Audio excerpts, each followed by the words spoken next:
இந்தியாவையே நாளை பிடித்து விடுவேன் என்று கூட விஜய் சொல்லலாம். ஆனால் இது சினிமா அல்ல என்று தமிழ்நாடு பாஜக தலைவர் நைனா நாகேந்திரன் விமர்சித்துள்ளார்.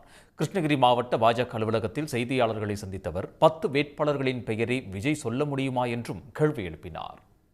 தமிழகத்தில் டிவிகேவுக்கும் திமுகவுக்கும் தான் போட்டி, வேற கட்சிகளே இல்லைன்ற கருத்து தொடர்ந்து விஜய் வலியுறுத்திட்டு இருக்காரு.